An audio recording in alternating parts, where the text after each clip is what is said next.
흥이의 마지막 흔적을 지운다. 특수 청소 전문가 김세별 씨입니다. 아유, 반갑습니다. 네, 처음 뵙겠습니다.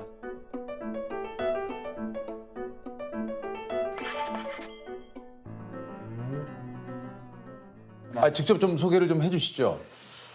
제가 하고 있는 일은 주로 고독사, 자살, 살인 사건 현장에 청소를 하고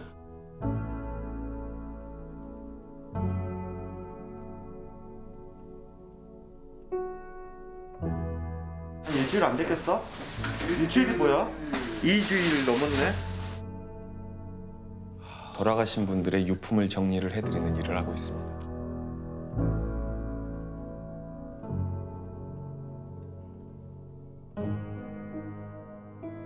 이게 그러니까 진짜 말씀하신 대로 아무나 할 수 있는 청소가 진짜 아닐 것 같네요. 그렇죠. 보통 이제 바로 발견되지 않고 사후 3일에서 뭐 길게는 3달 만에 발견되시는 경우들도 있기 때문에 그런 현장에 악취도 있고 세균도 많고 그러다 보니까 이제 저 같은 청소 전문가가 가서 청소를 하고 있습니다. 특수 청소를 시작한 지는 얼마나 되셨나요? 10년이 좀 넘은 것 같습니다. 10년 정도요? 꽤 오래되셨네요. 이게 뭐 어떻게 시작을 하신 건지 좀 궁금한데요. 이제 기존에 제가 장례지도사로 장례식장에서 근무를 하면서 예. 장례를 치르시던 어떤 그 따님의 음. 부탁을 들어드리게 됐죠. 우리 그 돌아가신 분의 좀 유품이나 이런 것들 좀 정리를 해달라. 뭐 본인이 출근을 했을 때 음. 아버지가 이제 각혈을 하셔서 돌아가셨는데 장례를 치르고 집안을 정리를 하려고 하니 너무 마음이 아픈 거예요, 자기 자신이. 아버지가 아픈데도 예, 돈을 벌려고 출근을 했다는 게 너무 속이 상한 거예요. 그래서 직접 그런 혈흔을 청소를 하고 짐을 정리를 한다는 게 너무 힘드니까 신에 대한 경험이 있는 장례지도사에게 이제 부탁을 하게 된 거죠. 이게 이제 본인 스스로 너무 내가 큰 불효를 한 거 아닌가에 대한 이런 그 좀 그 죄책감 때문에. 그렇죠. 그게 이제 계기가 돼서 이제 오늘날 이렇게 청소업체를 운영하게 됐습니다. 야, 근데 이거 처음 혹시 그 일을 할 때가 좀 기억이 나실지 모르겠는데 이런 좀 그 일을 할 때 좀 두렵거나 혹시 좀 망설여지거나 그러시진 않으셨어요? 그렇진 않았어요. 왜 그랬냐면 장례지도사 시절에 직접 현장에 가서 시신을 수습을 해오거든요. 그러면은 화재 현장에서 돌아가신 분들도 계시고 물에 빠져서 돌아가신 분들도 계시고 그러니까는 이런 식의 변사들을 많이 접하다 보니까 그런 부분은 이제 꺼리낌은 없었어요. 아니 그 특수청소는 지금 의뢰를 어떤 식으로 좀 받게 되는 건가요, 이게요? 보통 유족분들이 뭐 광고를 보고 전화를 주신다거나 네네. 아니면 집주인분들이 연락을 주신다거나 그래서 상담을 하고 이제 진행이 되죠. 이게 좀 그 비용은 실례지만 어떻게 되는 겁니까? 사실 뭐 비용이 많지는 않은데 폐기물 금액에 인건비, 소독비 이렇게 하면 저희가 한 10평 정도 되는 집 청소를 하면 한 200에서 250만 원 정도. 그럼 뭐 한 그 정도 되는 그 규모의 집을 청소하려면 한 시간이 어느 정도 걸리나요? 7시간에서 8시간 정도 걸리죠. 7시간에서. 야. 네. 저희가 이제 1차적으로 소독을 하고요. 소독을 하고 현장에 진입을 하죠. 네. 이제 간단하게 묵념을 하고 일이 시작이 되는데 모든 짐들은 전량 비닐 포장을 해서 반출을 해요. 네. 아무래도 외부로 나가는 악취를 최소한을 시키죠. 근데 요즘 같은 날씨는 이제 더워서 에어컨들을 틀고 지내시니까 문들을 닫아놓지만 봄, 가을 정도 되는 계절에는 창문들을 열어놓고 그쵸. 생활하시거든요. 네네. 그러면은 이제 냄새들이 몰래 다 나가죠. 그러면 이제 동네에서 난리가 나요. 아무리 조심해서 한다 하더라도. 네, 아무리 조심해도 이제 소금 맞는 거죠.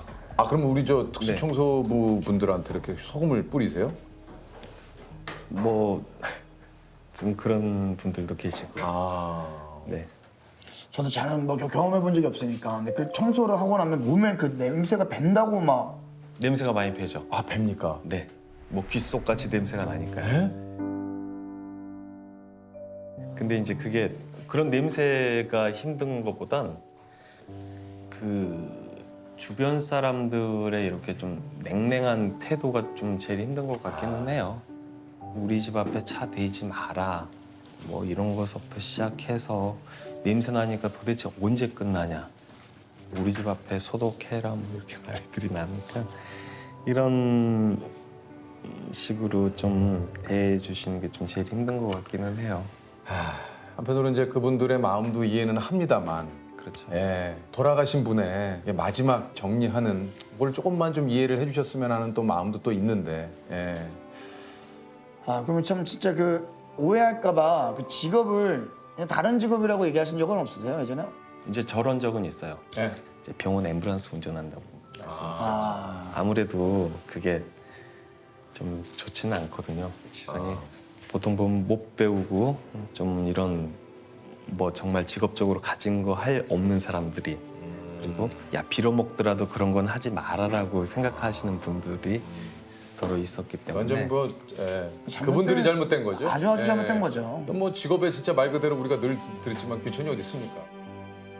혹시 좀 모든 현장이 다 이렇게 뭐 사연이 있고 뭐 힘드시겠지만 이게 시간이 지나도 좀 잊혀지지 않는 그런 현장들이나 뭐 또 좀 기억이 좀 있으실 것 같아요. 한 10년 전쯤에 어머니를 이제 존속 살해하고 뭐 시신을 오랫동안 방치했던 아들이 이제 경찰에 붙잡히는 일이 있었죠. 아 이거 뉴스에서도 그 본 적이 있는 것 같기도 한데요. 반에서 1, 2등을 다투던 우등생.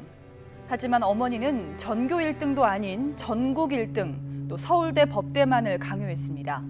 이 비뚤어진 학벌 지상주의는 결국 아들이 어머니를 살해하는 끔찍한 결과를 낳고 말았습니다. 공부를 너무 강압적으로 시키다 보니까 발생한 일인데 그날도 이제 시험 성적이 좀 떨어져서 그날 혼날 거를 두려워하는 아들이 잠자고 있는 엄마를 살해한 경우죠. 그래서 이 김장용 비닐봉투에 꽁꽁 묶어서 안방에다가 이제 넣어놓고 그래도 냄새가 나오니까 방문을 실리콘으로 다 바르고 또 청테이프로 바르고.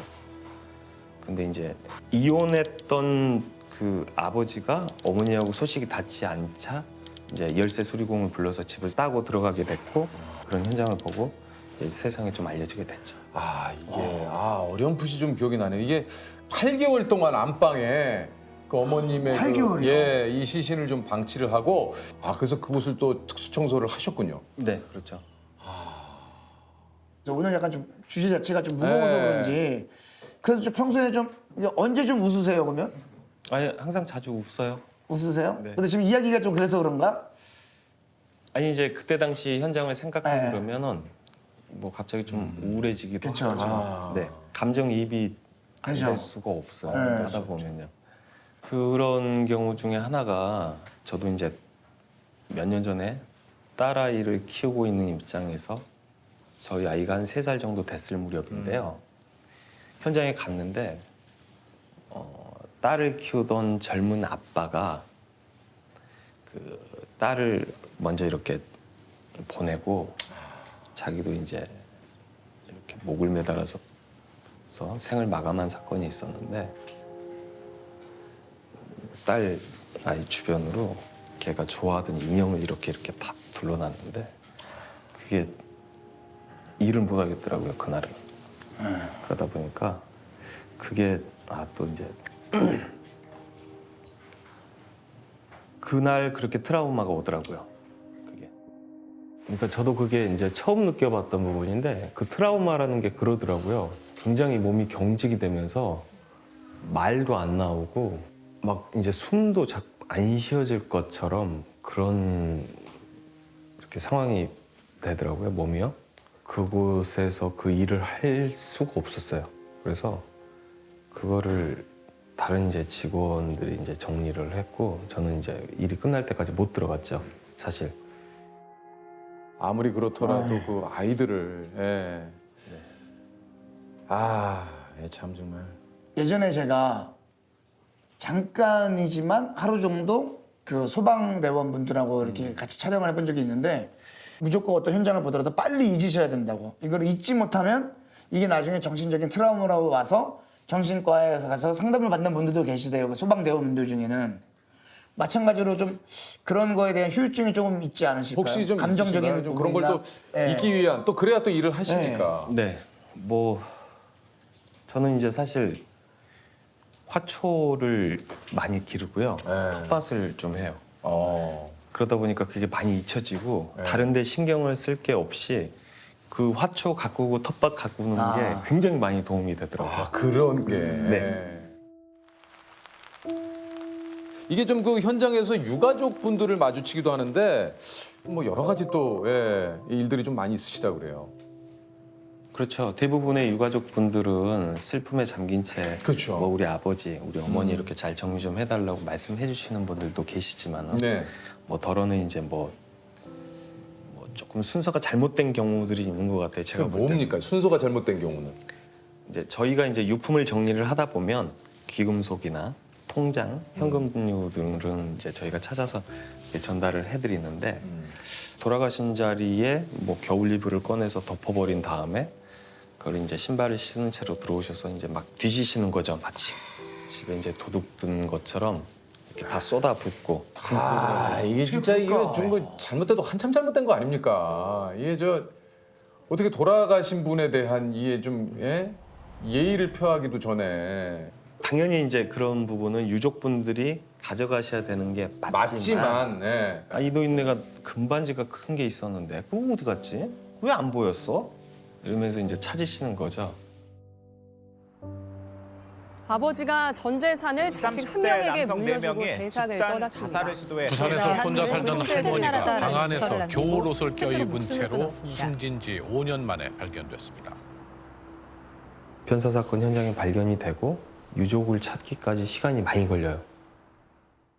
집주인이 참다 못해가지고 얼른 현장 청소부터 좀 하자. 여기 사는 사람들이 너무 힘들어하는데 일단 담당 형사가 그럼 현장을 먼저 정리를 해라. 그 부위만 청소를 좀 해놓고 하필 그 청소하는 날 유족들이 들이닥쳤어요. 누가 이걸 청소를 시켰냐. 내 동생이 집이 두 채가 있고 그래서 집문서도 있고 현금도 항상 가지고 사는 앤데 다 찾아야 된다고 나가라고. 막 뒤지더라고요. 막 고무장갑들 끼고 와가지고 다 뒤져요. 결국 그걸 못 찾았는데 이거를 못 찾았네 어쩌네 너네가 책임질 거냐 이게 실갱이를 하고 있는 사이에 아 여기 이거 액자는 누구 거냐고 할머니 할아버지 사진 찍혀 있던데 누구 거냐고 그랬더니 아유 우리 어머니 아버지 사진인데 돌아가신 지 20년도 더 됐대요. 버리래요. 트럭에 짐을 이제 실어놨더니 이걸 던지더라고요. 그래서 아유 그럼 사진이라도 빼가라고 뭐 하시는 거냐고 그랬더니 제일 큰 누나 정도 돼 보이는 이제 할머니가 야 막내 네가 가서 사진이라도 좀 꺼내와라. 근데 옛날 액자들 보면은요 뒤에 액자 뚜껑을 열면 스티로폴들로 눌러놔 있어요. 근데 그 자리를 이렇게 잘라가지고 아파트 집문서 2개하고 현금 500만 원하고 5만 원짜리로 그걸 딱 넣어놨더라고요. 거기에 개미 떼처럼 개 떼처럼 달려들어가고 그걸 가져가고 현장에 가서 보면 마치 도둑 든 것처럼 집들이 이렇게 장롱의 것들 이불 다 꺼내져 있고 막 서랍들 다 열려 있고 뒤집어져 있고 그러면요 유족이 왔다 간 거예요 다. 그런 거를 볼 때 좀 회의감이 좀 들어요. 아니 그 좀 그 고인이 남긴 유품 중에 좀 기억에 남는 게 또 좀 있으시다 그래요. 아 그분이 이제 그 가난 말기셨어요. 가난 말기가 되면서 이제 독일의 유학가에 있는 따님만 뒷바라지하고 정말 일만 열심히 하셨던 거예요. 그래서 이제 이렇게 편지를 주고받고 하면서도 자기가 아픈 내용은 전혀 전달을 하지 않고 따님한테는 그리고 이제 자기가 이제 진짜 못다 해본 거를 10가지를 적어 놓으셨어요. 그분께서 네. 뭐 TV에 나온 맛집 가보기, 뭐 정말 TV에서 나왔던 이런 풍경 좋은 곳 가보기 이런 것들을 다 적어 놓으셨더라고요. 근데 다른 건 하나도 생각 안 나는데 그 마지막 것만 생각나더라고요. 시집가는 딸의 눈에 담아가기, 눈에 담아가기 그것도. 그러니까 이 순서대로 적어진 것들이 조금 더 오래 살면은 마지막 거를 할 수가 있는 거예요. 그 순서대로. 근데 3개월 시한부를 받으셨더라고요. 약봉지들이 엄청 많아요. 근데 그런 약봉지들 중에서도 자세히 보면 마약류라고 써져 있어요. 노란색으로. 근데 그 마약류를 처방을 받을 수 있는 사람은요. 3개월 시한부 인생을 선고받은 사람들만 그 마약류 처방이 돼요. 그게. 다른 집인데 그분도 무슨 이렇게 뭐 말기암인가 그랬어요. 근데 살려고 그렇게 몸부림을 친 거예요, 그분은. 그 딱 보니까 상황버섯하고 차가버섯 덩어리가 조그만 게 있더라고요. 어디서 그런 깊은 산중들만 찾아다니는 거예요. 그래서 그걸 다 약초들 다 썰어서 말려놨더라고요. 이제 생각났는데 왜 지금도 물론 그래요. 상담만 해도 뭐를 보내드립니다 하잖아요. 그거 딸을 주려고요. 보험회사 상담해가지고 그 물건들 좋지도 않은 것들 다 싸놨어요. 그런 사람들 되게 많아요, 아주. 휴지 부자들 아주. 아니 그 사건 현장과 고인의 그 유품만 보더라도 어떤 고인의 삶을 이제 대충 좀 그려볼 수 있을 때도 좀 있을 것 같은데요. 그렇죠. 그분의 옷을 정리하다 보면 옷의 사이즈를 알게 되고 신발을 보면 야, 이분 둥치가 어느 정도 됐겠구나. 그리고 집을 이렇게 정리정돈을 잘 해놓으신 모습들 이런 걸 보면은 이분은 뭐 생전에 좀 깔끔하셨구나. 그렇죠. 예. 그런 모든 부분들을 이제 알게 되죠. 그러면서도 어떤 집에들 가면은요. 아까우니까 못 쓰는 경우들이 많아요. 새 물건들이 있어도. 양말 같은 경우도 다 구멍난 양말들을 그렇게 꿰매서 신으시고 그래요. 새 것들 다 놔두고. 그 양말들이 10년이 다 넘어가지고 다 봉투에 담아져 있는 새 거지만은 요즘 누가 그냥 줘도 신지도 않는 양말들, 그냥 줘도 쓰지도 않는 그런 냄비들. 이제 그런 부분들이 보면 좀 아 진짜 이게 화도 나고 그래요. 그럴 것 같아. 아니 왜 이걸 참나 진짜. 아이고 쓰지도 않고 말이야 저거. 아이고 이거 냄비 봐봐. 이거 진품명품 나가야 되겠어. 혼자 속으로 생각을 하면서 정리를 하게 되죠. 확실히 이제 그런 모습을 많이 보니까 좀 생명에 대한 소중함이나 뭐 이런 부분에 대해서는 좀 더 많은 생각을 하지 않으십니까? 소중하다고 생각이 드는 게 아니고요. 야 인생 더덥구나. 이렇게 진짜 목숨이 파리 목숨밖에 진짜 안 그럴 되나. 수 있을 것 같아요. 그런 생각이 오히려 더 들어요. 네. 보면 뭐 정말 애착 있게 이렇게 삶을 사시는 분들도 많거든요. 근데 그러시는 분들도 혼자 이렇게 지내시다 보니까 갑자기 쓰러지셨을 때 주변에 도움을 받지 못하고 그렇게 돌아가신 모습들을 보면 참 인생 더덥다. 이게 좀 뭐 오늘도 이게 비도 좀 이렇게 슉슉 내리고 또 이런 얘기를 들으니까 한편으로는 또 참 이런 생각 저런 생각이 좀 많이 드는. 예.